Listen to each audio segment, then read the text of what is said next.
Are you worried when you hear about another leader of another country who alleged about our president and the NSA's office and the Nigerian military that there's a collusion with terror groups? Does that bother you in some way? Well, it should, because for the leader of a country to come out and say this and, say a lot of lies, things that are false. So he was lying completely. We told him, come and prove it. So guys, recently a lawyer came out to accuse the Tinubu's government, saying that Tinubu is pampering these terror guys, and that is why terrorism in the north is not ending anytime soon. If you can remember, the chief of defense staff was on an interview session, and during that interview he said why they are unable to stop Boko Haram from continuing with their menace is because they can't trace their financing. I mean, that their funds are coming from international sources. So it's difficult for them to track their funding. So you can imagine that means directly or indirectly, he's admitting that Boko Haram is winning the war. Now, when you look at the Tinubu's body language, you wonder if this government is actually ready to fight insecurity. Now take a look at this headline, and it says Castina Hospital attack. Bandits place 540 million naira ransom on kidnapped staff. If you can remember, sometimes last week, these bad guys went to a hospital and attacked that hospital. They killed some people and took some staff away. So now they are demanding that for each of these staff, their families or whosoever, or the government, whosoever want to help them, should bring 270 million naira per head. And for the two staff that they took away, they want 540 million naira. So guys, you can imagine if this was to be coming from any other parts of this country.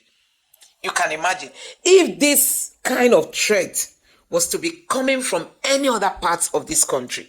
I tell you, everywhere would have been on fire. And that is why people are questioning some of these pardoning of terror people. Sometimes the federal government will tell us they've pardoned them, they are rehabilitating them. These are the same people that will still go back into the bushes to go fight for their terror group. So you can imagine, after buying so many people, they went to the hospital. I mean, a doctor was also involved in this. They went to a hospital, picked a nurse, picked another person. Now, I think a doctor sustained injury or so. Now they are demanding for 540 million naira. And after all this, the Nigerian government will tell us that they are forgiving them, they are rehabilitating them, they are bringing them back into the society, they will give them money to start up business, they will do this, they will do that. And after all those sacrifices, guess what? These people will still go back to the bush to go fight for Shekau and his group. Nigerians, we just keep wondering if we are really ready to stop this menace. So guys, the chief of defense staff was on another interview on Channels Television. I'm going to allow you to take a look at what he said about Bello Tuji, about Simon Ekpa, because recently the same chief of defense staff told us that Finland is already concluding on bringing Simon Ekpa to Nigeria. And it's like he's now changing his language this time around, because it appears that that statement, he was not very sure. And that's why many countries don't take us serious. I want you to take your time and listen to some of the statements made by the chief of defense staff during this interview. Just take a look for yourself. Where is Bello Tuji? Why is the guy hiding away under your, out of your radar? Northwest is over 200,000 square kilometers. It's a massive area with a large forest area. Once they go under the forest, it's difficult to track them. And because, like I told you, they are not having these things written. They are within the communities. The people know them. So sometimes when they see them, before you get the information, it's like 2 hours. The man has moved. So when the information gets to you, before you move, he had left that area. But I can tell you, we have taken out his second in command. We have taken out most of his lieutenants. In fact, he was forced not to release most of the people that are under him. I am telling you that recently he's beginning to say that, look, he doesn't want anything. He's ready to surrender. We want to take everybody out. Anybody who has killed should go. People like him should not be allowed to. Who are these people funding them, General? That is the $1 million questions. Who are the people funding them? Sometimes they get fundings from kidnapping, armed robbery, and all these things they do. But again, you cannot rule out, because like I told you, in the Northeast, when we arrested some of them, they were having had currency to change. How did they get those monies? And you know, look, people don't understand that, look, a lot of countries are envious of Nigeria. And they will not want, I remember some people said we're not going to survive more than 2015. This is 2025, we're still surviving. So people should understand that statehood needs everybody to understand that not everybody is happy with you, that your state is still there, that you're developed. Because if you look at our dynamics, over 900,000 square kilometers, over 300 different ethnic groups, so many of these things, countries without this have crumbled, but we're still standing. And you think everybody is happy? Not everybody is. Let me ask you about the IPOB agitation. Simon Ekpa, for example, you've told me before that you're working with the foreign authorities to ensure, but now, what updates do you have now? No, I think the Finnish government have their own procedure they're going through. The Nigerian government have forwarded all the relevant documents, exhibits, and everything about what's going on. So I'm sure I'm sure justice will be done. So it looks like it's taking longer than necessary. Well, it's not our country, it's a sovereign country. They have their own procedures, so they have to follow their own procedures. Ours is to ensure they will follow up and make sure that we monitor what's being done. But I'm sure they will do, because we have been able, I think the Attorney General did a fantastic job, and the Minister of Foreign Affairs and the Minister of Defense, together with the Office of the National Security Advisors, comprehensive things were done, exhibits were forwarded, that will enable them to be able to take action. How dangerous was Simon Ekpa's activities and all allied or related to your office and to the Nigerian society? Very dangerous. Innocent people were killed just by his utterances. If you look at a group that is armed and they're standing against the Nigerian people, are being proscribed as terrorists. They're carrying out terror activities on the Nigerian people, but now they are being proscribed by the court. What difference does it make to you? A lot of difference. Now it means we can go after them full force. I mean, in the past years, like some of the weapons we're buying from abroad, some countries have restriction on when you can use such weapons, like the Super Tucanos. You can't use them if you're not using them against terrorists.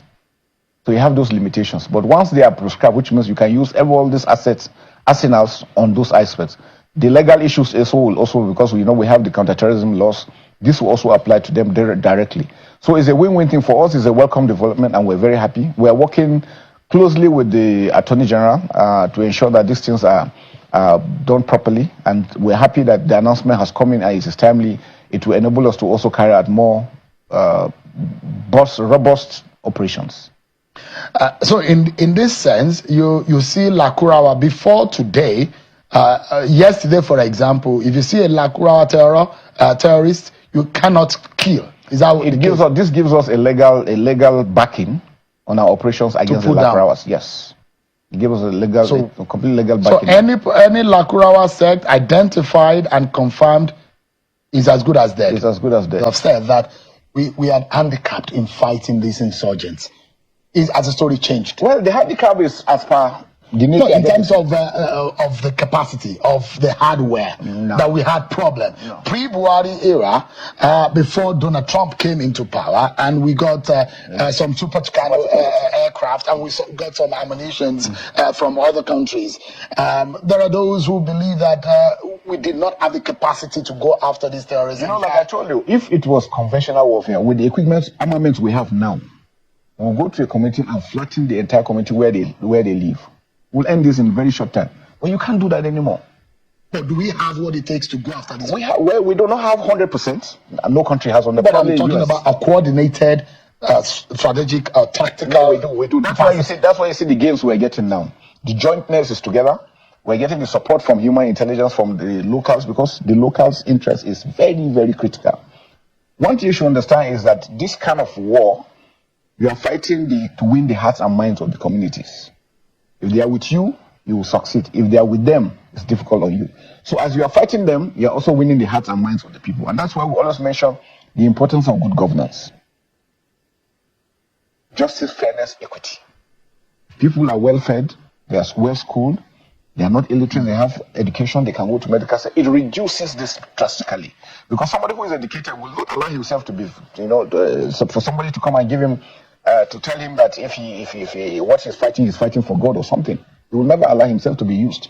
But so those are issues, and that's why we want to appeal that whatever it is that we're doing in the military, it's just about 30% of the whole solution. There must be other lines of operation. There's a political line, there's a diplomatic line, we have the humanitarian line. All those other aspects must play their roles to make sure to complement what the military is doing. Most times ideally when we clear an area, the local authority is supposed to come and take over, and then we move forward. But now you find that sometimes we're left with having to provide water, electricity, medical to treat the people from the communities, because once we leave, there's a gap, and it's easier for people to come and penetrate and use them. So those are the issues. In the Northeast, let me give you another example. They say blood is thicker than water. To us, those are terrorists. To the mothers, those are their children. So even when you go and give aid or support, palliatives to the parents, the mother is always willing to sneak out that and go and give him food for him to eat. Because she wants to her, she's looking at her kid, she's not looking at him like a terrorist. So it's a multifaceted challenge that we are dealing with. And that's why people need to understand that it is not a one-off thing. Conventional warfare is off. You know who the enemy is.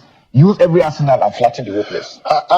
I'd like to ask you, Sidia, because you're speaking with Nigerians, and I think you have a reputation with a lot of Nigerians. Perhaps one of the few CDS in the history of the Nigerian military that is direct, truthful in his manner of approach, and also communicating. Do we have a remote intelligence eye on the ground? And I mean digitally speaking, in terms of technical remote eyes. I mean, we cannot be on the ground. We don't even have the capacity to monitor and to control all our territories. Like I said, but do we have that capacity as of today? This warfare deals with a lot with ICT. Do we technology? Do we have it? We have some. So we have some, not as much as we would have loved to, because it takes a lot to produce, and this just costs a lot. But we need more. We need more. I can tell you an example. A medium precision weapon, missile for a drone costs $200,000. One. A precision. That precision. Means from source, it goes straight to where. And even if the target is moving around, it goes after it. Yes, at least it's up to 90% precision. $200,000. Convert that to that. How many can you buy? How many can you get?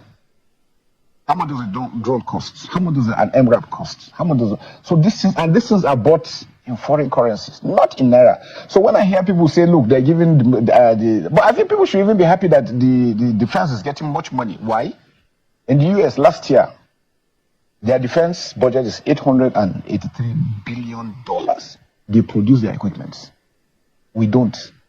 Whatever it is we get, we convert to dollars. We take out to go and buy.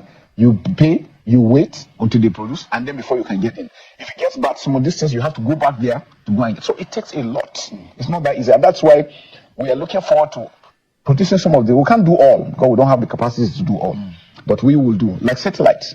We need all-time satellites so that we can have real-time info. I thought our NICOM site is active. No, it can't cover everywhere at the same time. It can give you some time, but not always. We need real-time info. This just costs billions of dollars. It's not easy. Let me ask you, any lesson after 9/11, General? America learned a big lesson. Yeah. And part of the strategy and the ideology of America in prosecuting their war is that they discover that their enemies are not usually on American soil. Yeah. And so they go after all the targets. They try to ensure that the enemies are not, but it is difficult. And you can understand. I'm sure if you look at the statistics of deaths in America now, it's mind-boggling. Yeah. I mean, they're talking about now external terror. Good. So now you have the internal terror, which is even most dangerous. So I'm asking the question because there are a lot of the times when locals say, we don't understand the language these people are speaking. Good. We do not know them. They are not one of us. Yes. It means that aliens are infiltrating our borders. Correct. So the question is, are we able to strategize and say no more are we going to be having aliens? For example, some of these bandits, Lakurawa, for example, they are historically not members of this community. Not at all, they're not. But the communities brought them in. It is the communities that were providing protection and guidance for the community. You know, that's why we talk about the issue of illiteracy, for you to understand what it means to build your national security. Most of these locals, when they come, they tell you, look, I'm from your religion, I'm from your tribe, we're here just to be together. And then you take them in. they become monsters. It has happened over and over. Boko Haram, when it started in Yedam, it was the same thing. When action was repeated, no, leave them, they're just youths, they're just misguided people, they're our people, until they became monsters. And I tell people, don't ever allow a monster be with you, because when he grows, he will swallow you. Exactly that's what happened. The Lacrosse I then knew, they were in since 2018. They were with them 2018, they had an agreement that, look, come and stay with us, we'll farm together, we'll give you some stepping up. Now, when that thing wasn't happening and they weren't getting that money, the next day they said, okay, come and start paying us. And they've multiplied now. And they multiplied now. And are we taking them out? Completely. Very well. That we're working. At the moment, how decimated are they? Very well. We're going after them. They are scattered together with the bandits. I'm sure you know the last video we have killed over 7 of the various commanders of the bandits. Because now you can't even differentiate. Where is Bele Torji? Why is the guy hiding away under your, out of your radar? Northwest is over 200,000 square kilometers. It's a massive area with a large forest area. Once they go under the forest, it's difficult to track them. And because, like I told you, they're not having these things written. They are within the communities. The people know them. So sometimes when they see them, before you get the information, it's like 2 hours. The man has moved. So when the information gets to you, before you move, he had left that area. But I can tell you, we have taken out his second in command. We have taken out most of his lieutenants. In fact, he was forced not to release most of the people that are under him. I am telling you that recently he's beginning to say that, look, he doesn't want anything. He's ready to surrender. We want to take everybody out. Anybody who has killed should go. People like him should not be allowed to. Who are these people funding them, General? That is the $1 million questions. Who are the people funding them? Sometimes they get fundings from kidnapping, armed robbery, and all these things they do. But again, you cannot rule out, because like I told you, in the Northeast, when we arrested some of them, they were having had currency to change. How did they get those monies? And look, people don't understand that, look, a lot of countries are envious of Nigeria. And they will not want, I remember some people said we're not going to survive more than 2015. This is 2025, we're still surviving. So people should understand that statehood needs everybody to understand that not everybody is happy with you, that your state is still there, that you are developed. Because if you look at our dynamics, over 900,000 square kilometers, over 300 different ethnic groups, so many of these countries without this have crumbled, but we're still standing. And you think everybody is happy? Not everybody is. Let's take a breather, General. We're going to break, but when we return, our conversation with the Chief of Defense Staff continues. We'll be right back, everyone. Thanks so much, everyone, for staying with us right here on Politician Channel Television. General Christopher Musa is the Chief of Defense Staff, and he's been speaking with us in the program tonight. Thank you so much indeed for your time. Thank you so much. One is one, perhaps I'd like to move to another area of our conversation. But one would be worried, though, because of what we are seeing in some parts of the country. For example, the resurgence of Boko Haram that I mentioned. Despite the ongoing military efforts, Boko Haram has demonstrated some kind of resurgence, notably conducting his very first suicide attack since 2020.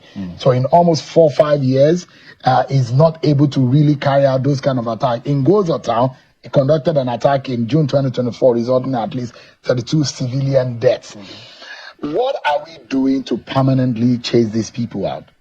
We need everybody to work together. What really happens is, sometimes it's human. Once you're able to address the situation to a certain extent, the tendency is you might want to go to sleep. And then you leave your eyes off the ball, and then this things happen. I can tell you what they do is that they always look for soft targets. If you're able to secure this area, they look for a different area where there is nobody, and then they go and strike. The idea is to show you that they're still relevant, they're still potent, and they can do such. But I can tell you they've been on the run, they will continue to run. We are taking our operations further inwards to where they are. Now, mostly where they are is the Tumbus. What do we call the Tumbus? Are small islands within Lake Chad. Lake Chad has receded. So most of them, and that area is normally like a no man's land because it's in between Nigeria, Chad, and Cameroon. That's where mostly they do. So what they do is that the snake come in, just like normal human beings, commit these things, and if they are not found, they disappear and return back to those areas. Because those are high value areas that a lot of activities go through. So that's why it's important that we must continue to work together as Nigerians, defending this country. When people think it is the job of the military alone or the security forces, it makes it more difficult. But when everybody is together, you see something and you report as quickly as possible. It assists us in ensuring that we address those issues. But like I told you, they're always looking for soft targets. Anywhere you are, and the place is vast. You just go here, there's nobody, strike. and then disappear. That's what they do. Are you re-strategizing? Are the policies changing? Because what you use in fighting, the military used 15 years ago against Boko Haram, you cannot use. Of course, it has changed. The tendencies are changing. Perhaps some of the intentions and the characters are changing. Completely. Now, we're very deliberate on our commanders that we send. We make sure the commanders don't stay too long so that they don't get too compromised. And again, even the war fighting has changed. Because now, like I told you, you have to be very, very careful so that you don't kill civilians. And by the time you kill some of them, now the repercussion back on you is negative. And that's why we have to continue to train our troops in ensuring that they know how to respect human rights, they know how to shoot without making mistakes, they avoid all actions that will put them in very bad light against the civilian populace. Because if the community you are protecting are not happy with you, then you are not winning the war. That's very important. The fear about infiltration of your troops have also come up. Good.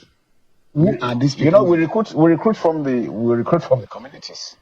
We're not recruiting from heaven, we're recruiting from the community. So definitely we always get the good, the bad, and the ugly. But the good thing for us is that we identify them and we take action. We have standing court martials in all the regions, all the regions, all our operations. We have standing court martials.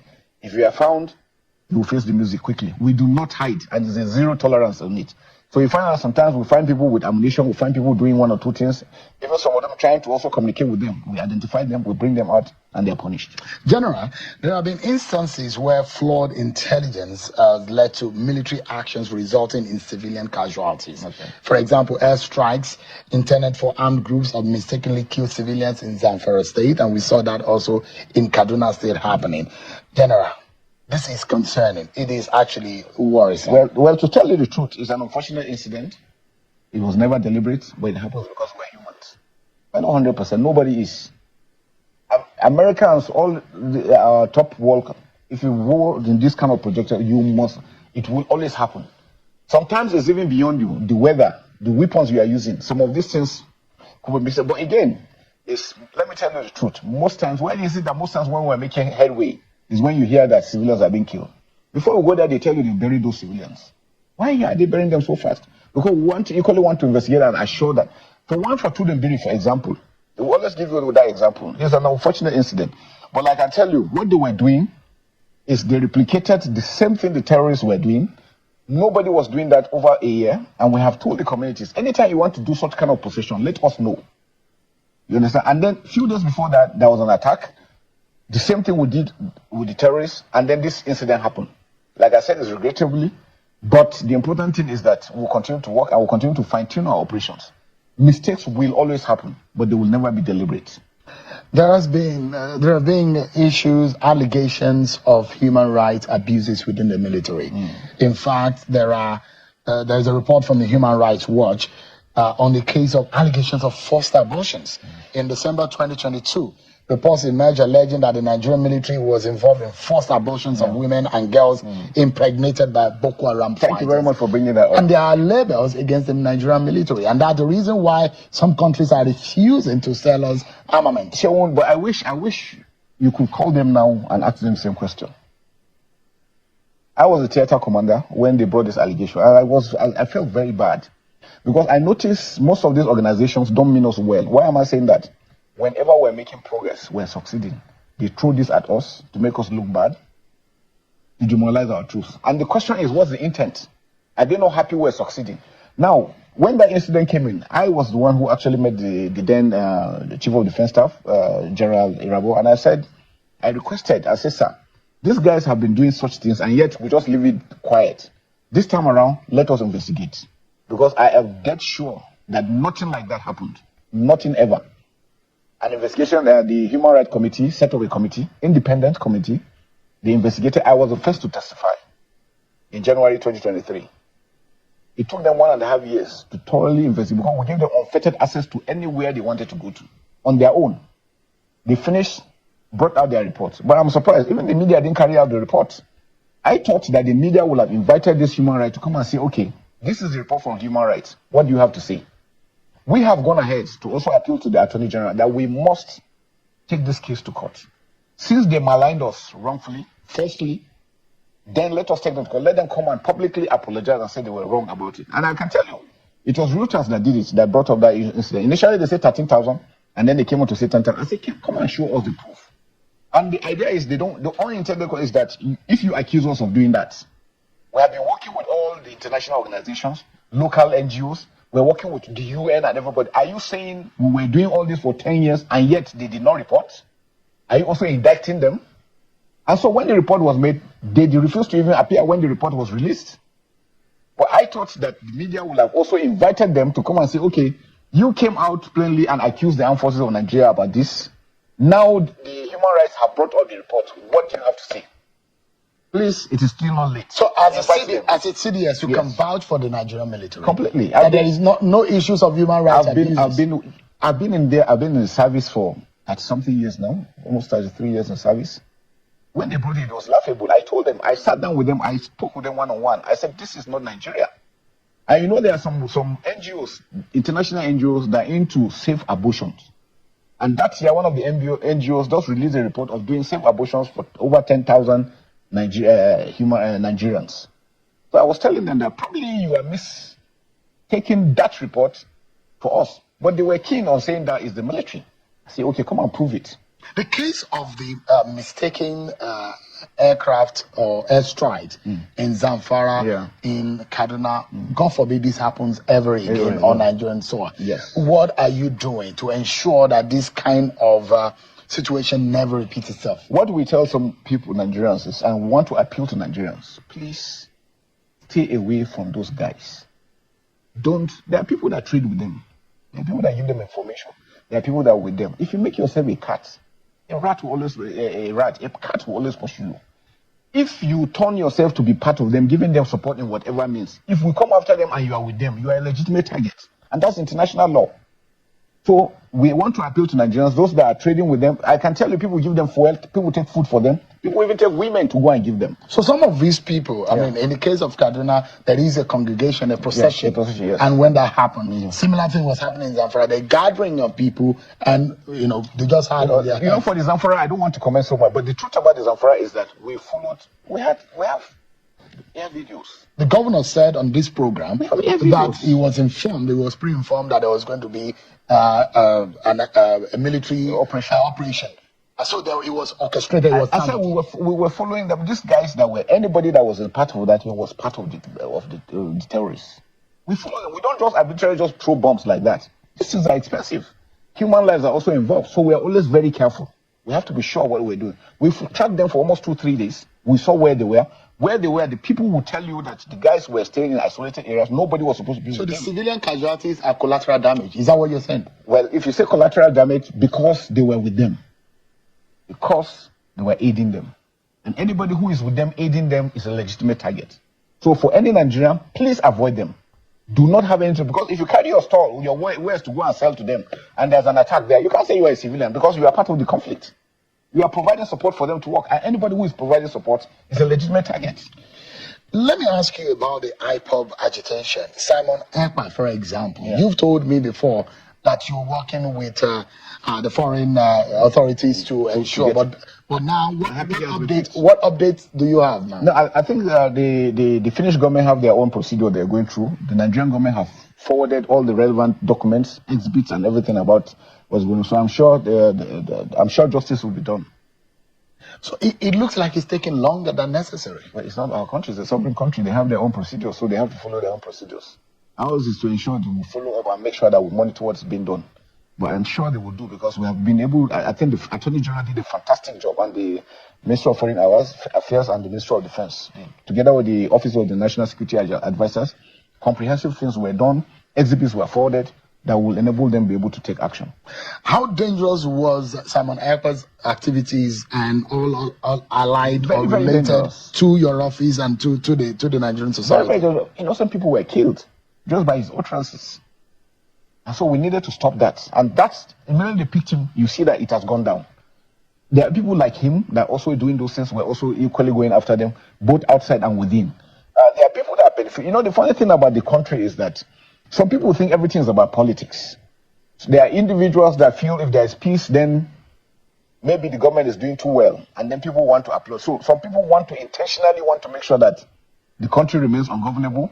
There's strife everywhere, but innocent people are killed. If you want to be a leader and you are praying for some people to be killed just because you want to come in, I think there's a problem somewhere.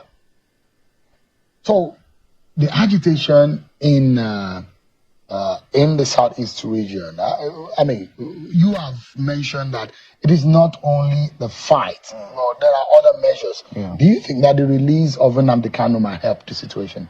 Well, I don't know. I think the federal government is considering all options, and I think that's a decision. That's a political decision. It's not our own decision. Our own decision is to stop the killing, to ensure that we secure the communities and that they're free. People must stop providing necessary support to these individuals. In Maiduguri, why surrendering came up with that, people stopped supporting them and they were able to come out. So I think the same thing should be repeated here, so that we can have, to whatever grievance they have representatives that will represent them, that will make cases for them. But besides that, we're always using the kinetic and the non-kinetic. It's not only about force. The non-kinetic aspect is also working. Like I mentioned, the kinetic effort is just about 30%. Non-kinetic is almost 70-65% of the whole solution. So we're also working towards that. The federal government is working with the opinion leaders, with stakeholders in the southeast to ensure that they bring them, let them come together and discuss and be able to call this and stop this wanton killing. Those guys doing the killing, you wonder what they're doing for. They are just killing people randomly. But what about the kidnapping? Is really getting It's all part of it because they use that to make money. Not only in the northwest, it's happening. It's a social. It's a social challenge. It is a social challenge. Why? Poverty. Illiteracy. People just think everything is monetized. So everybody just wants to make money the way and manner. That's what it's costing. I'm sure you've heard of individuals kidnapping themselves. Their family members kidnapping family members. There is a woman that kidnapped her husband. So it has become a social malaise that's affecting everywhere. And it's talk about the society. So those are the things that we need to really look at. General, are you worried when you hear about another leader of another country who alleged about our president and the NSA's office and the Nigerian military that there's a collusion with terror groups? I mean, does that bother you in some way? Well, it should, because for the leader of a country to come out and say this and, say a lot of lies, things that are false. So it was lying completely. We told him, come and prove it. Nigeria's foreign policy has always been African-centered. We have bent our backs for Africans. Even when at the end of it we were paid in bad currency. But we did so, and we're still doing so. During the apartheid region, I'm sure you know what Nigeria did. Mandela and everybody was here. We did that for East Africa. We did that in Liberia. We lost so many people. We lost equipment. We lost so much money. Sierra Leone, we did the same thing. As we speak, we have troops securing, providing security in Gambia, Central African Republic, Equatorial. We have people doing. That's what Nigeria does. Presently, we have the former president of Sierra Leone in Nigeria, just to make sure that there's peace in Sierra Leone. So you can see we have never used the Nigerian soil to allow anybody use our soil to attack any African country or any other country, because it's not in our place. We have everything that we need. We don't need anything. We're not looking for landmass. We're not looking for population. We're over 200 million. We have natural resources. God has blessed us so much. What do we need from them? So for him to come out, and I'm sure he has realized that he has made a mistake. That's why you see of recent, he doesn't come out to make all this falsehood. Sometimes, again, it's pressure. He has come in. It's a military regime. Military regimes are no more popular. Everybody wants democracy. Now, what does he do? Is he going to remain as a military man for how long? Is he going to transit to a civilian? Are those regimes threatening our our territorial integrity in any way? Because it's a fashion, and we saw what happened. Even when if you notice, most countries doing it are all francophone countries, and their main grounds was against France. They felt grounds didn't. They look at Anglophone countries. Britain had left, Nigeria had been independent. They have been held hostage. That's how they feel. But most of them are, they are our neighbors. Yeah, well, they are our neighbors. They're still francophone. So the question is whether or not that in any way, because around that time, there were also threats about a possible coup on Nigerian soil. No, not ever. It's not under your watch. Nobody ever contemplated that. The armed forces of Nigeria is highly professional. Mistakes have been made in the past with the military regimes. Nobody wants that anymore. And I can tell you, we thrive better in a democracy.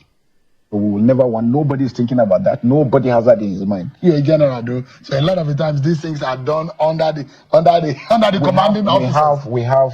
It is because the way you handle your troops. I can tell you, we have the best of support from our troops, from the private. And anything like that can never happen. It can't happen. Not in Nigeria. Not anymore. To wrap up this conversation, General, did you ever see yourself in this office? Well, it's I think the dream of every officer when you come out from NDA is to be a general. How it comes out, one doesn't know. But it's a big challenge, and it's something we're moving forward with. You're from Kaduna? Yes. And in time past, there are people from your area, especially in southern Kaduna, that have been seen or they feel that for some reasons the killings or in their area are targeted. What is your feeling? Well, it's unfortunate. Killings anywhere is bad. I mean, everybody that once the killing is rampant is something that you. But the good thing is that actions have been taken, and you can see that from now on, that has not been done. Mistakes were made in the past that when these killings were done, proper actions were not taken, and that has really emboldened the guys to think that they can continue doing that. Now they know it is no more business as usual. And your governor is taking a different dimension. Very important. Dynamic That's part approach. of also non-kinetic effort that he's doing and carrying everybody. Some people may not agree with it. Yes. But he feels, and I've had a conversation on this program with him when he says, look, we thought better on how to handle this rather than... You know what I always told you, that justice, fairness, and equity. If people feel a sense of belonging, they will give you the best. So guys, you have seen it for yourself. These are the things we are talking about when it comes to Nigeria. We are just wondering if there will be any time when we are going to have what we call patriotic leaders in the Nigerian military. I mean, people who are ready to end all this menace. So we are living in a country where if you are from the north, no matter the level of crime you commit, you can be forgiven, you can be rehabilitated, you can be granted pardon, you can be given taxpayers' money to go start up a business, and you can be reintroduced back into the society. And apart from that, you can even join the military. And like one military man said that an ex-Boko Haram fighter can become the president. So you can even become the president. You can even vie for the position of the Senate if you had once been a fighter of this terror group. So guys, these are the things that provokes those from the southeast when we say we are being marginalized, or people are clamoring for division, and people are saying let's go our ways, every region should go its way. These are some of the things. The treatment that is meted on one region is not the same treatment meted on another region. And sometimes people keep wondering, are some people inferior while some are superior? So the level of division among the people caused by the government itself is alarming. I mean, this government will make people to feel they wish they were not born in this country because of the level of marginalization. Now, look at how these guys are taking the North for granted. The northern leaders are not speaking. Those in charge of security, they are not speaking. None of them is talking. And these guys are having their time. They are having fun in whatever they do. They can do it and still get pardon, still get rehabilitated, still get money, still be reintroduced, or maybe even be brought to the military. And these are some of the things that, because Nigeria is not ready to punish those who do evil, this country is not ready to move forward. And because Nigeria is, will I call it a nepotic or a racist? I don't know which language would be better. Because we've seen that the treatment method to one tribe is not the same treatment method to the other tribe. And that is why we are just wondering if we can continue this way. So guys, let me know what you think about this in the comment section below. Please don't forget to subscribe to the channel, turn on the notification bell. Please give this video a like so that YouTube can recommend it to others, and drop your thoughts in the comment section below. Thank you.